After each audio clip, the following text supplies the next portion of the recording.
नमस्कार, आप देख रहे हैं कृषि जागरण। मैं हूं आपके साथ रूबी चक्रवर्ती। बढ़ेंगे आज की टॉप हेडलाइंस की ओर। पीएम मोदी ने आज 71,000 युवाओं को सौंपा अपॉइंटमेंट लेटर, वीडियो कॉन्फ्रेंसिंग से किया संबोधित। कृषि जागरण के केजे चौपाल कार्यक्रम में agriculture attache embassy of Brazil Angelo de Queiroz Marcio ने की शिरकत। केवीआईसी के अध्यक्ष ने अरुणाचल प्रदेश, असम में खाद्य और ग्रामोद्योग विकास योजना की समीक्षा की। कृषि जागरण और द लिविंग ग्रीन्स ऑर्गेनिक्स के बीच एमओयू पर हुआ हस्ताक्षर, शहरी जैविक खेती को मिलेगा बढ़ावा। मनरेगा के मजदूरों के लिए खुशखबरी, मजदूरों के लाभ के लिए बढ़ाया जाएगा दायरा। मौसम में उतार चढ़ाव का दौर जारी, कई जगहों पर होगी बारिश। बढ़ेंगे खबरों की ओर। प्रधानमंत्री नरेंद्र मोदी आज यानी 16 मई 2023 को सुबह 10:30 बजे वीडियो कॉन्फ्रेंसिंग के माध्यम से लगभग 71,000 नियुक्ति पत्र वितरित किए। इस अवसर पर प्रधानमंत्री इन नियुक्तियों को भी संबोधित किया। अपने संबोधन में कहा कि 16 मई 2014 को 9 साल पहले लोकसभा चुनाव के नतीजे आए थे।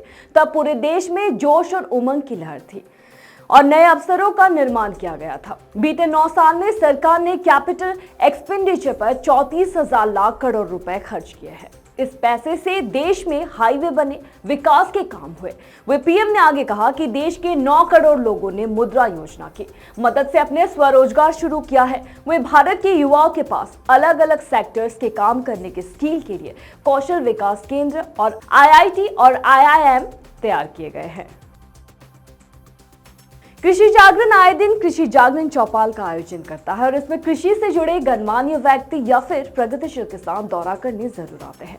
इसी कड़ी में आज कृषि जागरण चौपाल कार्यक्रम में Angelo de Queiroz Marcio, agriculture attache to the embassy of Brazil, Frank Marcio de Oliveira, intelligence attache embassy of Brazil ने शिरकत की।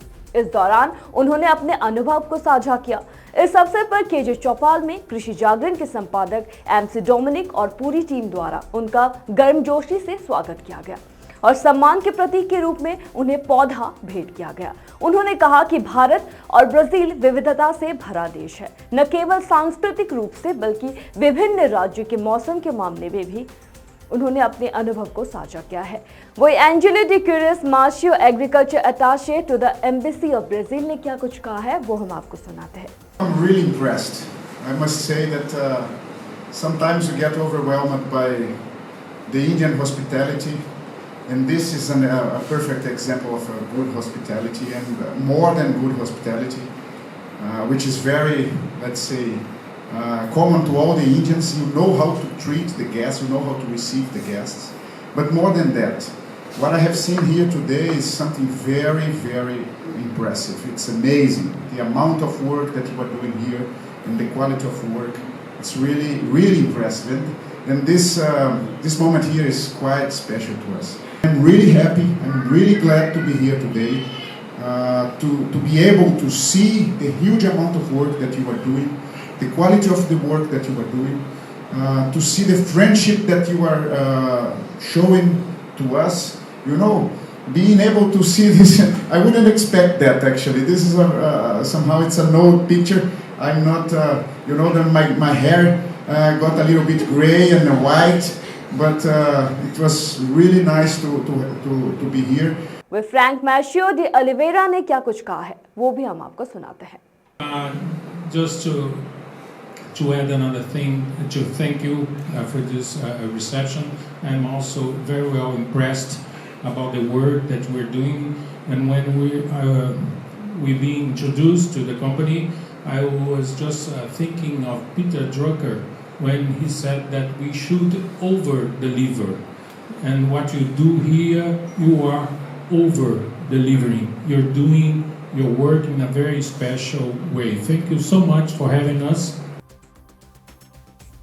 प्रधानमंत्री नरेंद्र मोदी के आत्मनिर्भर भारत और स्थानीय से वैश्विक अभियानों को पूर्वोत्तर राज्य के दूर दराज के गांवों तक ले जाने के प्रयास में केवाईसी के मनोज कुमार ने असम और अरुणाचल प्रदेश का दौरा किया। 8 मई से 13 मई तक के अपने प्रवास के दौरान उन्होंने अरुणाचल प्रदेश में चल रही खादी और ग्रामोद्योग विकास योजना से संबंधित गतिविधियों की समीक्षा करने के साथ साथ प्रधानमंत्री रोजगार सृजन कार्यक्रम के लाभार्थियों से भी संपर्क किया। जहां उन्होंने लोगों को शामिल होने के लिए प्रेरित किया। वहीं प्रधानमंत्री का आत्मनिर्भर भारत अभियान अधिक से अधिक युवाओं को रोजगार के अवसर प्रदान करने के लिए शुक्रवार को तवांग में पीएमएजीपी जागरूकता शिविर का भी आयोजन किया गया। इस अवसर पर केवीआईसी के अध्यक्ष ने सभा को संबोधित करते हुए तवांग शहर में केवीआईसी ईटानगर उप कार्यालय खोलने की भी घोषणा की है। तवांग के लोगों की ओर से यहां एक कार्यालय खोलने की काफी मांग की जा रही है। वही केवीआईसी ईटानगर कार्यालय से तवांग पहुंचने में लगभग 48 घंटे यानी 2 दिन लगते हैं। वही तवांग में केवीआईसी का उप कार्यालय खुलने के बाद यह तवांग शहर के युवाओं के लिए अधिकतम रोजगार के अवसरों और जरूरतों को पूरा करेगा। कृषि जागरण किसान और कृषि क्षेत्र के विकास के लिए लगातार काम करता रहता है। इसके लिए कृषि जागरण समय समय पर कई बड़े कदम उठाता है। इसी कड़ी में 15 मई को कृषि जागरण ने the living green Organics private limited के साथ एमओयू पर हस्ताक्षर किया। इस मौके पर कृषि जागरण के संस्थापक सीईओ एमसी डोमिनिक और the living green organic private limited के संस्थापक सीईओ यानी कि प्रतीक तिवारी ने एमओयू पर साइन करते हुए एक साथ काम करने का संकल्प लिया। वही एमओयू पर हस्ताक्षर करने का उद्देश्य शहरी जैविक खेती को बढ़ावा देना है। वही इस अवसर पर द लिविंग ग्रीन्स के संस्थापक प्रतीक तिवारी ने कहा कि मैंने द लिविंग ग्रीन्स की शुरुआत 2013 में छतों को हरे भरे और जैविक खेतों में बदलने की जिद के साथ शुरू किया था। उन्होंने आगे बताया कि रूफटॉप ऑर्गेनिक फार्म के ग्रीन कवर के तहत सभी शहरों की छतों को कवर करने के मिशन के साथ काम कर रहा हूँ।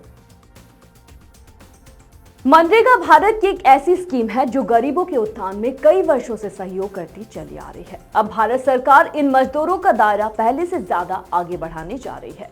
सरकार के इस कदम के बाद मनरेगा मजदूरों को काम तो ज्यादा मिलेगा, साथ में उनकी आय में भी बढ़ोतरी होगी। वह भारत सरकार ने मनरेगा की शुरुआत 2 अक्टूबर सन 2009 में मनरेगा अधिनियम के तहत भारत के ऐसे किसान या मजदूर जिनके पास खुद के खेत नहीं है भी तो पर्याप्त आय के साधन से वंचित है, तो ऐसे ग्राम वासियों के लिए सरकार की स्कीम के तहत उनको काम प्रदान किया जाएगा, जिसके बदले में उनको सरकार के द्वारा निर्धारित मजदूरी प्रदान की जाएगी। ये भारत की ये योजना एशिया की सबसे बड़ी योजना के तहत भी काम कर रही है।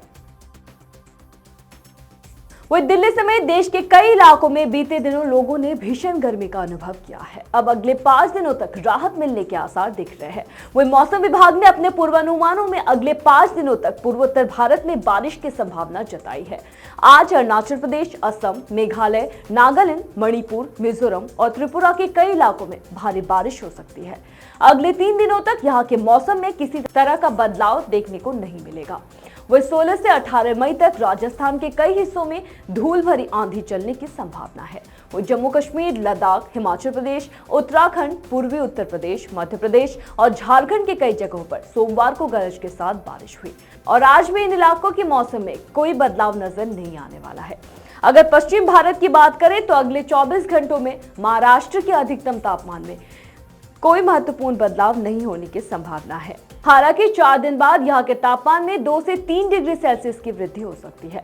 वही मौसम विभाग ने बताया है कि आज दिल्ली, हरियाणा, मध्य प्रदेश, सिक्किम, पंजाब, पश्चिम उत्तर प्रदेश, बिहार, तमिलनाडु, पुडुचेरी, केरल और माह के कई इलाकों में बिजली गरज और तेज हवाओं के साथ बारिश की स्थिति बनी रहेगी। फिलहाल कृषि जागरण में मेरे साथ इतना ही। खबरों का सिलसिला जारी रहेगा। अधिक से अधिक जानकारी के लिए बने रहिए कृषि जागरण के साथ। धन्यवाद।